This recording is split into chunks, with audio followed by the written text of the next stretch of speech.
Okay, welcome back to another episode of Retro Muscle. Today's episode is going to be a contest recap, and we're going to be covering the 1976 World Amateur Bodybuilding Championship, also more famously known as the Mr. Universe. This is actually the first year the IFBB was moving away from Universe in the title, but before we talk about the big name change, I kind of want to paint the picture a little and leading up to the show. With the 76 Olympia held in Columbus just a month prior, the IFBB was making major changes throughout the entire year. They had recently partnered with the AAU, and they had over 90 countries represented in the federation. The IFBB had gone completely global and was bigger than ever at this point. Cut to November 5th, 1976, Montreal, Canada. The day prior to the Universe, the IFBB held their 7th International Congress of the International Federation of Bodybuilders. Along with the president, Ben Weider, there was some major players in the bodybuilding world present that day, like Vice President Tom Minichiello, General Secretary Winston Roberts, Committee Chairman Arnold Schwarzenegger, and so many more. There was actually 33 countries present at the Congress, so unfortunately I'm not going to be able to list all the delegates' names because we'd be here forever. But one name that did stick out to me was Marcel de la Saubonnière. I hope I got that right. He was the president of the Canadian Olympic Committee at the time. I think this man's presence here is very important because not only was the competition being held in the same city as the recent Olympics, but Ben Weider, along with the rest of the IFBB, was looking for Olympic recognition from the IOC. Now, I read a few different articles, one in an Ironman magazine, saying the name change was that there was no more confusion between NABA and the Weider show, but I'm not buying that. At this point in time, there's so many different federations with the same title names that I really don't think that was an issue. But major changes were made the day of Congress. Probably their biggest change was the class system. From this show forward, all competitors will be broken into weight classes instead of the traditional height categories. So replacing the standard 3 height classes are going to be these 3 weight groups. We've got lightweight, and that is up to and including 75 kilos or 165 pounds. Middleweight, up to and including 90 kilos, and that's around 198. And heavyweight is anything above that. Now, along with the class change came a new rule: no overall title winners. Just like in the Olympics, all amateur bodybuilding championships now would have weight class winners only. Now, I don't know about you guys, but I don't really like the idea of a 3-way tie. I prefer seeing who the judges think the best of the best really is. And I'm actually not the only one to think that. Bodybuilding fans and competitors at the time were against the change. Even the previous Mr. Universe title holder, Ken Waller, who had famously won in South Africa, wrote an article about how he didn't like the name change and felt like it was unfair to the competitors. So I guess Ken Waller wasn't so bad of a guy after all. Anyway, let's get back to the Congress. A few other things addressed were that prejudging will no longer be closed off to the public. Also, at the end of the public presentation of each category, there shall be a pose down between the top 3 finalists. The pose down will consist of 6 compulsory poses that we're all familiar with. You've got front double bicep, front lat spread, side chest, side tricep, back double bi, and back lat spread. Anyway, I could continue on for hours talking about the Congress, from tanning lotion being acceptable to use up to a day prior of competition, or how Serge Nubret was banned for life in the IFBB. Now, I know this is a video about the 1976 Mr. Universe, but I've got to address this. So, in a recent video I did about the 77 AAU America, I read that Nubret was scheduled to actually guest pose that evening at the show, but for some reason, last minute, he got fired. And the only thing I could find was that the AAU and IFBB had a meeting and said that he was doing an expose on the IFBB, and that's why he was fired. But something, it seemed like there was something else. And with a little more research, going back further, reading some old issues of Muscle Builder, I actually found many articles about Serge and even acknowledging how he was the vice president of IFBB Europe. So what the hell happened? How do you go from not only working alongside the Weiders, but also competing at their most prestigious show just the year prior to all of a sudden you're banned for life? Well, the more digging and reading I did, I found the answer. And of course, I found this information in an article written by bodybuilding's most outspoken competitor turned journalist, and that was Rick Wayne. And I guess I'll just get right to it. According to Rick Wayne, Serge Nubret got on everyone's bad side because of a foreign film he did. And it seems it wasn't just any old film. It was an adult film. So I guess after the Weeders found out, they severed all ties with Nubret. And I don't agree with their decision, but I guess their reasoning must have been, this looks bad for us, this looks bad for the sport. And while they're trying to get Olympic recognition, they panicked. And I don't know, different times. Anyway, enough bureaucracy. Let's get on to the show. It's Saturday morning, November 6th, 1976, Montreal, Canada.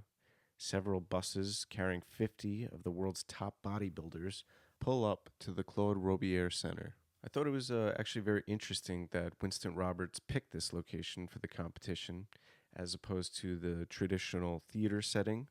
The IFBB went with more of an athletic aesthetic by choosing an Olympic arena. In the center of the track and field armory, they had placed a raised platform for all the competitors to stand on. 65 feet behind the platform, there were large hanging nets with banners for big sponsors like YoPlay and Vic Tanny's gyms. Again, not a lot of pizzazz with this show, and definitely had the amateur athletic vibe, which I think is kind of cool. And 60 feet to the right of the stage, in plain view of the audience and judges, was the warm-up area, otherwise known as the pit, for competitors to pump up. I thought this was kind of interesting, making that like a public display as a competitor. I don't know if I'd really like that for people to be able to see you, and I don't know. But what I found that was most interesting was that this competition was actually televised on ABC's Wide World of Sports. And sadly, I couldn't find any footage or information on it besides the fact that it was broadcasted on February 19th, 1977. Anyway, let's get on to prejudging. With 50 competitors and a show that lasted for over 11 hours, I couldn't possibly name everyone and go into complete detail. And I know what you're thinking, 11 hours, what the hell? But prejudging took 7 hours and the night show was 4, and that was mainly due to Mr. Canada being a co-promotion of the show. Yeah, so instead of me droning on for a while mispronouncing names, I'm just going to list the top 6 competitors from each weight class. But a few names I do want to share with you are the judges for this competition. First, we have Frank Burwash from Australia, Sid Pukalo from Canada, Mustafa Hevzi from Egypt, Franco Fassi from Italy, Bill Drake from the USA, Lloyd Lewis from Wales, Farouk Kasim from Iraq, and the reserve judges were Alex Baczynski from Czechoslovakia and Tom Ortega from the Philippines. Okay, let's begin with the lightweights. With 11 overall competitors in the class, there was a 3-way tie for 6th place. First, we have Jeff Alexander from Wales.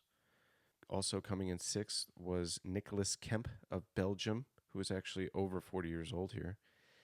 And also coming in 6th was Argentina's Rogelio Montenegro. Coming in 5th place was Bernard Seely of Barbados with 163 points.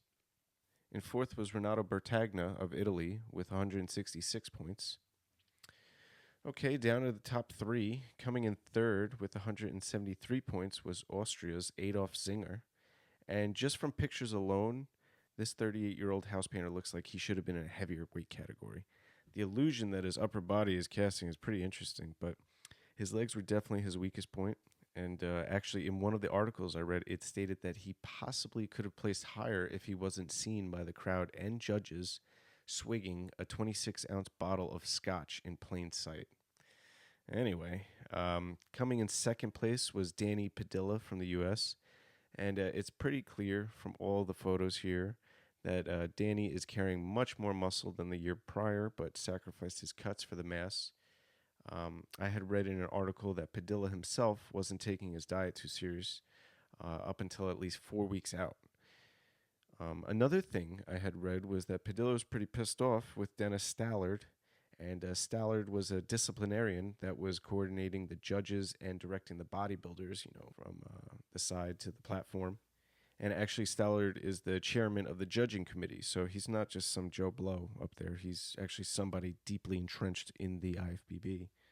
And at one point, while Padilla was going through mandatory poses, Stallard called out for a front double bicep, followed by a back double bicep. And as Padilla turned around to hit the pose, Stallard said, "No, no, no, front lat spread," and that pissed me off. Now, I'm sure you could say that maybe this was just a miscommunication, but I don't know. From what I'm reading, Stallard seemed to be a bit of a hard-on. While fans would cheer for Padilla to flex harder on his abs, this guy Stallard steps off the platform to yell at the audience. He's yelling at the crowd. And thankfully, former Mr. Olympia, Arnold Schwarzenegger, was there, and he actually made a goof of it to lighten the mood.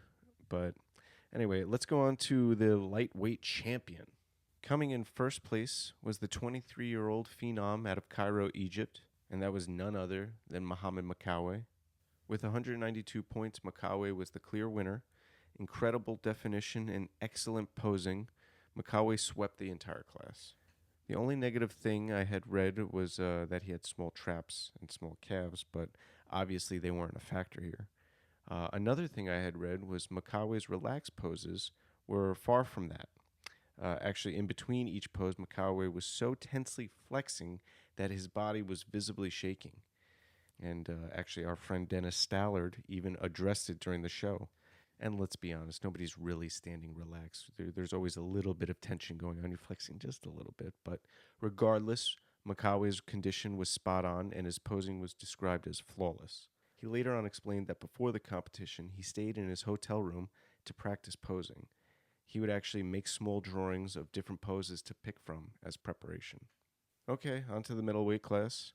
With 19 competitors, this class was the second largest, but definitely the most competitive of the three. I guess the most notable thing to point out in this class is that the United States had 2 competitors in the category, as opposed to 1 competitor in each weight class.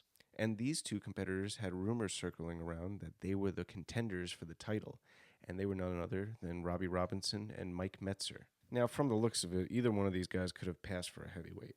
And after carving up on ice cream, layer cake, and strawberries the day before the show, Robbie Robinson actually weighed 212 pounds on stage.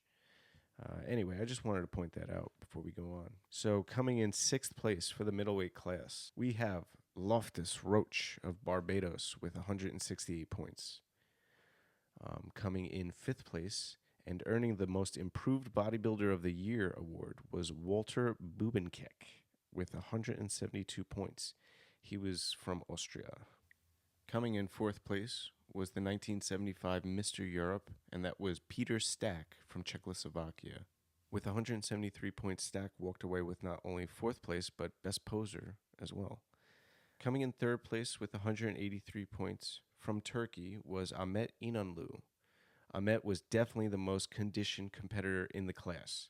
Actually, according to a quote I read by Padilla, was that Ahmet and certain other competitors would ramp up their smoking habits just for the cuts. Anyway, Ahmet wasn't too happy with his placing, but I think it was the correct decision because he wasn't as heavily developed as these next 2 competitors. In 2nd place with 185 points was the rising American champion Mike Metzer. According to some articles I read, Metzer was definitely in the running for first place with his massive triceps and incredible calves. But his biggest drawback was his stomach.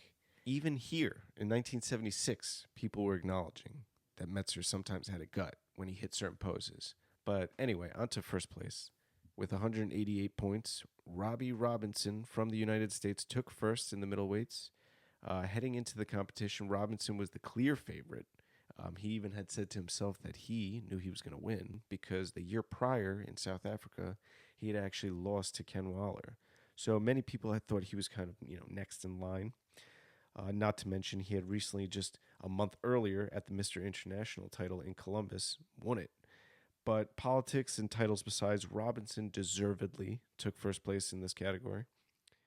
Okay, finally on to the heavyweights. Now, from every magazine I used for my research, they all said the same exact thing. The heavyweights were the weakest class. But you be the judge. With 20 competitors in total, our top 6 start with South Africa's Chris Kaiser placing 6th with 165 points. Coming in 5th was the local favorite from Canada, Gerald Popowski, with 166 points. Okay, now fourth place is actually a little bit confusing because I've gotten several different names and countries of origin for this competitor. So, according to an article written by Jack Neary in Muscle Builder, fourth place was Abbas Karim from Iraq with 167 points.